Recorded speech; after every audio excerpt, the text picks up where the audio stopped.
चलिए दोस्तों, शुरू करते हैं नागाधीश का दूसरा भाग। ये डक्ट इस इमारत के हर कोने में फैले हुए हैं। ये मुझको मेरी मंजिल तक पहुंचा भी देंगे और मुझको ठंडा रखकर मुझे थर्मल स्कैनर से भी बचाए रखेंगे। आह, बस 10 कदम और मेरा काम पूरा हो जाएगा। मैं यानी चोर चकल्लम मोनालिसा को चुराने वाला चोर बन जाऊंगा। ए भाई, टकराना मत वरना मेरा भेद खुल जाएगा। ये रास्ता अभी कुछ भरा हुआ है, इसके खाली होने तक मैं जरा आराम कर लेता हूँ। इस ब्रूम क्लोजेट में, जहां पर झाड़ू पोछे रखे जाते हैं, किसी को सपने में भी मुझे यहाँ ढूंढने का ख्याल नहीं आ सकता। हैं, ये चमगादड़ कहाँ से आ गए? और ये मुझे देख भी सकते हैं, क्योंकि ये अल्ट्रासोनिक साउंड की मदद से देखते हैं। मैं इनसे छुप नहीं सकता, और ना ही तुम मुझसे छुप सकते हो, क्योंकि मैं जानता हूं कि जहां पर ये चमगादड़ होंगे वहीं पर तुम भी होंगे। आह, तू है कौन, जिसको फ्रेंच एम्बेसी की सुरक्षा एजेंसी मिलकर भी नहीं ढूंढ पाई? उसे तू रोकेगा?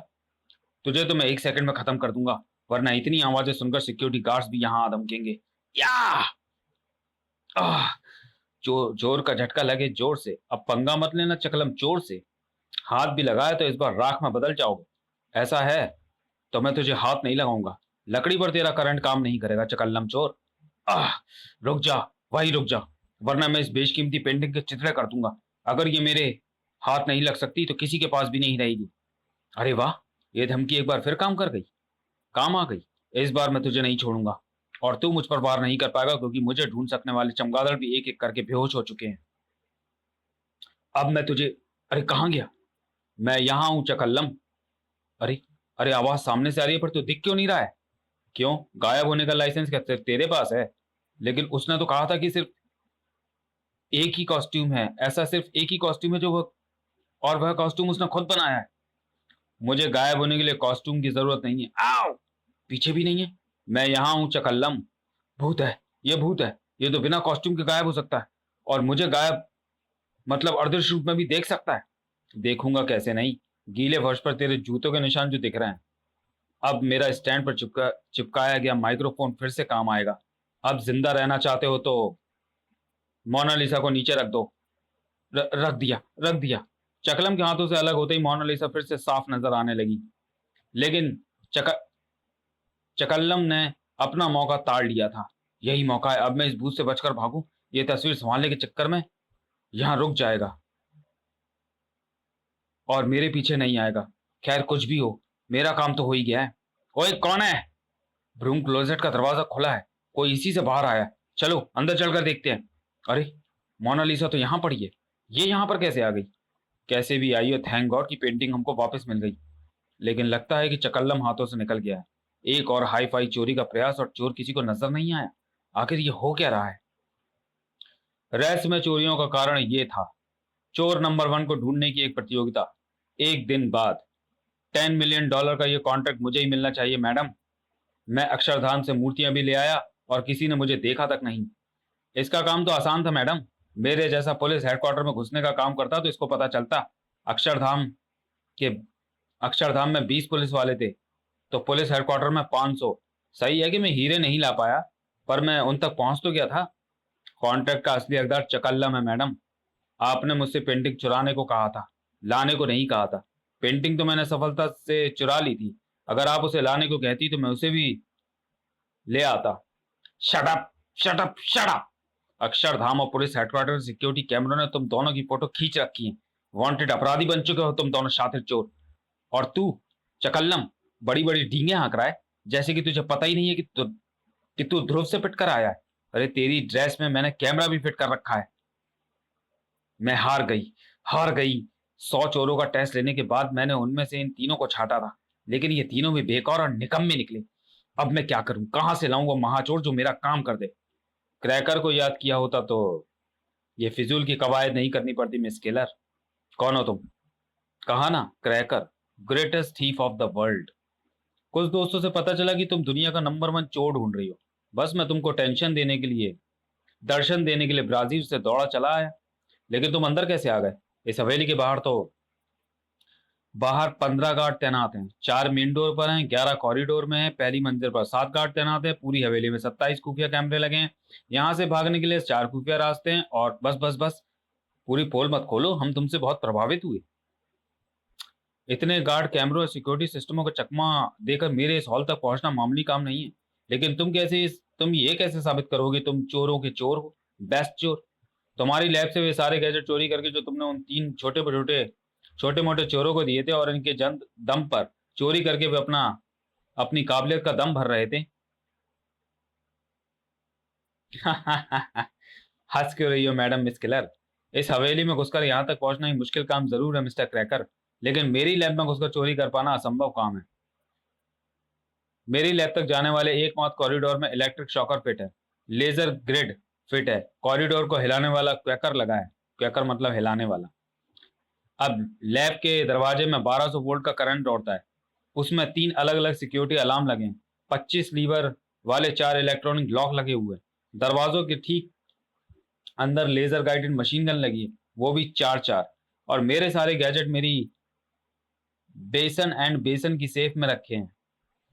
उस सेफ के दरवाजे को ना कोई काट सकता है, ना गला सकता है, और ना उसके लॉक सिस्टम को मेरे अलावा कोई खोल सकता है। खुद बेसन वाले भी नहीं। और ऐसी सेफ के अंदर रखे हैं आपके ये सारे गैजेट, यही है ना? व्हाट? ये तो पर कैसे? Amazing, I can't believe. तुम तो यस, तुम सचमुच नंबर 1 चोर हो मिस्टर क्रैकर। मिस किलर तुमको देती है $10 मिलियन का कॉन्ट्रैक्ट। इतने पैसे, वाओ! लेकिन मुझे इतने पैसों का के लिए करना क्या है? समय आने पर वह भी पता चल जाएगा। तो जब समय आएगा तो मुझे मोबाइल मार लेना। तब तक क्रैकर वाला खाली नहीं बैठ सकता। इंडिया आया हूँ तो एक दो फटाफट चोरियां भी कर लेता हूँ, नया एक्सपीरियंस होगा। और आखिरी भी, इंडिया आए हो तो टूरिस्ट बनकर घूम फिर लो। इंडिया की निगरानी नागराज, ध्रुव और डोगा जैसे ब्रह्मांड रक्षक सुपर हीरोज करते हैं। मेरे काम करने से पहले इंडियन जेल की सैर पर मत चले जाना। Okay okay, thanks for advice. Cracker tourist बनकर ही इंडिया में घूम लेगा। इस महाषड्यंत्र का एक भाग तो सफलतापूर्वक पूरा हो गया था। अब दूसरे भाग की शुरुआत होनी थी। मैडम, आप बता सकती हैं मिस्टर नागराज कहाँ पर मिलेंगे? पूरा नाम बताएगा डीकड़ा। नागराज सिंह है, नागराज शर्मा। अच्छा छोड़, पता बता दे। जी, मैं सुपर हीरो नागराज की बात कर रहा हूँ, वो जो कलाइयों से सांप छोड़ते हैं ना, वही। ओ, अपना वाला नागराज डीकड़ा। उसका एड्रेस तो कोई है ही नहीं, होएगा तो अपन जानता नहीं। मैं क्या, नागराज किधर को रहता है ये कोई नहीं जानता। तो फिर नागराज मुझे मिलेगा कैसे? देख, मैं तेरे को एक सीधा सा रास्ता बताता है। जिधर क्राइम होएगा, प्रॉब्लम होएगा, उधर इमीडिएटली पहुंच जाने का। वेट कर लेगा नागराज, 2 सेकंड में उधर आएगा। Then you meet him. ठीक है, ऐसा है तो फिर ऐसा ही होगा। Thank you madam. हालांकि ये नियमों के विरुद्ध है, लेकिन फिर भी मेरा पहला काम नागराज तक पहुंचना है, और इसके लिए मुझे कोई भी रास्ता अपनाने की छूट दी गई है। कंदू सर्प विध्वंस कर। एक विशाल बैटरिंग बॉल की तरह कंदू सर्प ने महानगर पर धावा बोल दिया। और टिप्पे खाकर टकराती गेंद की तरह कंदू सर्प का अगला निशाना क्या होगा, ये बता पाना असंभव था। भैया, ये क्या है भैया? पता नहीं बिट्टी, बस भाग। ये तो इधर ही आ रहा है भैया। ई कंदू सर्प जमीन से टकराया, धम। लेकिन बैटिंग बॉल मीन्स मकानों को तोड़ने वाला लोहे का गोला। अरे, कंदू सर्प टिप्पा खाकर अपने अगले निशाने के लिए उछला क्यों नहीं? विध्वंस फैलाता रहे कंदू सर्प, वरना नागराज कैसे आएगा? आ गया, यही है नागराज। थैंक यू नागराज, तुमने हमें बचा लिया, वरना मम्मी हमें बहुत डांटती। तुमको तो मैंने बचा लिया, लेकिन इस मुसीबत को मेरे हाथों से कोई नहीं बचा पाएगा। नागराज की अद्भुत नाग शक्ति के सामने कुंदू सर्प की कुंडलियां गोल नहीं रह सकी। कंदू सर्प को नागराज के कच्चे धागों की तरह खोल डाला। और अबे, ये गांठ तेरे शरीर में तब तक लगी अब ये गांठ तेरे शरीर में तब तक लगी रहेगी जब तक तू ये नहीं बताता कि तू है कौन, और ये तोड़फोड़ क्यों कर रहा था। ये जो कुछ भी कर रहा था मेरे कहने पर कर रहा था, और ऐसा करने का मेरा एकमात्र कारण तुमको बुलाना था। तुम कौन हो? क्या चाहते हो मुझसे? तुमको अपने साथ ले जाना चाहता हूँ। मैं सम्मन लेकर आया हूँ। तुमको नागाधीश के समक्ष प्रस्तुत होना है। नागाधीश के समक्ष? शायद उनको आर पार सर्प का फैसला करने के लिए मेरी गवाही की आवश्यकता है, परंतु सम्मन भेजने का यह तरीका गलत है। फिर भी मैं तैयार हूँ। इस विध्वंस का कारण मैं नागाधीश से स्वयं ही पूछ लूंगा। ठीक है नागराज, मुझे उम्मीद नहीं थी कि तुम इतनी आसानी से मान जाओगे, लेकिन कानून के अनुसार मैं बंदी बनाने से पहले तुमको बता दूं कि बंदी? तुम मुझे बंदी बनाने आए हो? हाँ नागराज, तुम पर नाग शक्तियों के दुरुपयोग का आरोप है। अपने ऊपर लगे आरोपों को मान लो और नाग शक्तियों का त्याग करके मेरे साथ बंदी बनकर नागाधीश के समक्ष चलो। मैं समझ गया, ये कोई षड्यंत्र है और तुम मुझे नागाधीश का नाम लेकर बहका रहे हो ताकि मैं बंदी बन जाऊं और मेरे दुश्मन मुझे आसानी से खत्म कर सके। ऐसा नहीं होगा। तुम समझ नहीं रहे हो नागराज। मैं नागाधीश का सेवक पास सर्प हूं और नागाधीश ने मुझको जिन शक्तियों को देकर भेजा है उससे कोई भी नाग या नाग शक्ति धारक बच नहीं सकता। ये कहानियां सुनकर मेरा मनोबल नहीं गिरेगा पास सर्प। इतना तो मुझे पता है कि आर पार सर्प को किसी और ने भेजा था। शायद उसी ने तुमको भी भेजा है। और वह है कौन, ये नागराज तुमसे जानकर ही रहेगा। तुम जिस आर पार सर्प की बात कर रहे हो उसको उसकी करने का दंड मिल चुका है, लेकिन तुम्हारे अपराध का फैसला होना अभी बाकी है। इसलिए प्रतिरोध करना बंद करो और चुपचाप बंदी बनकर मेरे साथ चलो। नागराज जहां भी जाता अपनी मर्जी से जाता है। ये नाग भी नाग संहिता के कानून से बंधे हुए हैं। ये नाग संहिता के रक्षकों को हानि नहीं पहुंचाएंगे। अगर मेरे नाग तुमको हानि नहीं पहुंचा सकते तो तुम्हारे खुद के नाग पहुंचाएंगे। तूने अपने ही स्वामी को चोट पहुंचाई नाग। जा नागाधीश के पास जा और अपनी सजा भुगत। अरे ये नाग तो लुप्त हो गया। ऐसा मैं हर नाग के साथ कर सकता हूं, पर तुम मानव नाग हो, इसलिए तुम पर यह शक्ति काम नहीं करेगी। वरना तुमको न्याय नागयालय में बुलाने के लिए मुझे स्वयं नहीं आना पड़ता। नागाधीश की शक्ति से मैं तुम्हें बंदी बनाता हूं नागराज। अरे कहाँ गया? बंदी गृह तो खाली है। मैं यहां हूं और अब तुम्हारी शक्ति का केंद्रीय दंड मेरे पास है। अच्छा, तो तुम्हारे पास गायब होने की शक्ति भी है, लेकिन यह दंड ज्यादा देर तक तुम्हारे पास रह ही नहीं सकता। यह सही कह रहा है। दंड अपने आप इसकी तरफ खिंचता जा रहा है। मैं इसको ज्यादा देर तक रोक नहीं पाऊंगा, लेकिन अगर दंड इसके पास पहुंच गया तो मैं बचूंगा नहीं। मुझे दंड को इससे दूर करना ही पड़ेगा और इसका सबसे अच्छा तरीका यह है। यह क्या किया तूने नागराज? पृथ्वी की कक्षा में घूमते उपग्रहों के पास भेज दिया। अब वहां से दंड को बुला सकते हो तो बुला लो पाशनाग। और यह काम तुम होश में आने के बाद आराम से कर सकते हो। आह, ये विष ये विष ऐसा विष तो किसी भी नाग के पास नहीं है। आह, अब और कोई रास्ता नहीं है। मुझे अंतिम महाअस्त्र का प्रयोग करना ही पड़ेगा। वायु नाग। अरे ये कैसा नाग है? इसका शरीर तो चक्रवाती वायु का बना हुआ है और ये विशाल रूप धारण करता जा रहा है। नागराज के कुछ समझ पाने से पहले ही नागराज वायु नाग के मुंह के अंदर था और वायु शक्ति उसको किसी अनजान मंजिल की तरफ खींचती जा रही थी। उस शक्ति से निपटना नागराज के वश की भी बात नहीं थी। धीरे धीरे नागराज का शरीर और उसका मस्तिष्क भी अंधेरे में डूबता चला गया और पता नहीं कितनी देर के बाद, उठो नागराज, आंखें खोलो, मुकदमे की कार्रवाई शुरू होने वाली है। नागाधीश नाग्यालय में पधार रहे हैं। सभी खड़े हो जाएं।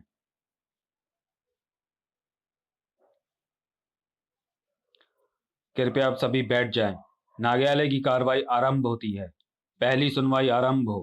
प्रथम सुनवाई नागराज बनाम नाग संहिता सुनवाई संख्या 4228 है। नागराज पर आरोप है कि उसने नाग शक्तियों को मानव रूप में धारण किया, मानवों को नाग शक्तियों से लाभ पहुंचाया और नाग शक्तियों का प्रयोग नागों के विरुद्ध ही किया।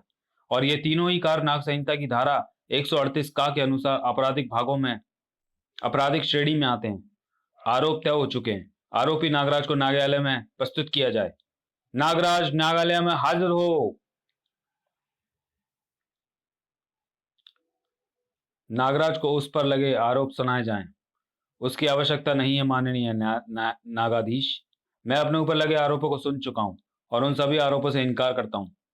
ठीक है, क्या तुम अपनी तरफ से किसी अनुभवी नाग वकील को नियुक्त करना चाहोगे या न्यायालय तुम्हारे लिए अपनी तरफ से एक नाग वकील नियुक्त करे?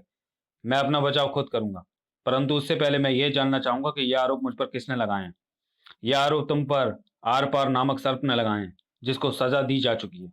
अब न्यायालय की तरफ से नागराज से पूछताछ प्रारंभ की जाए। आधिकारिक वकील फनीनाथ, कार्रवाई आगे बढ़ाएं। श्रीमान नागराज, क्या आप न्यायालय को यह बताने का कष्ट करेंगे कि आपको ये नाग शक्तियां कब और कैसे मिली? ये शक्तियां जन्म से ही मेरे पास हैं। यानी ये शक्तियां आपको ना तो किसी ने दी और ना ही आपने किसी से मांगी। बिल्कुल ठीक। जहां तक मैं समझता हूं मेरी शक्तियां देव कालजयी के आशीर्वाद के कारण हैं। और नागों के देव देव कालजयी के वरदान का प्रयोग आपने नागों के विरुद्ध ही किया। सिर्फ उन नागों के विरुद्ध जो आपराधिक प्रवृत्ति रखते हैं और विनाश फैलाते हैं। और यह अधिकार आपको किसने दिया कि आप नागों पर अपनी शक्ति का प्रयोग कर सकें? अपराधियों और विनाशकारियों को रोकने हर प्राणी का कर्तव्य है। इसके लिए किसी की आज्ञा लेने की आवश्यकता नहीं है। ध्यान दिया जाए माननीय नागाधीश। नागराज अपने आप ही ये निर्णय ले लेते हैं कि किसको किस प्रकार से मारना, पीटना या समझाना है। यानी इनकी दृष्टि में ना तो नाग संहिता को कोई महत्व है और ना ही नाग्यालय और नागाधीश का। आप मेरी बात को तोड़ मरोड़ कर पेश कर रहे हैं फणिनाथ। सच तो यह है कि मुझे नागाधीश या नाग्यालय की नाग संहिता के बारे में पहले पता ही नहीं था। इस बात पर भी गौर किया जाए नागराज, इस बात पर भी गौर किया जाए कि नागराज को नागों के विधि विधान की कोई जानकारी नहीं है, जबकि ये बात हर वयस्क नाग जानता है। चलिए दोस्तों, वीडियो को यहीं समाप्त करते हैं और मिलते हैं नागाधीश के तीसरे भाग में अगले वीडियो में। तब तक के लिए धन्यवाद।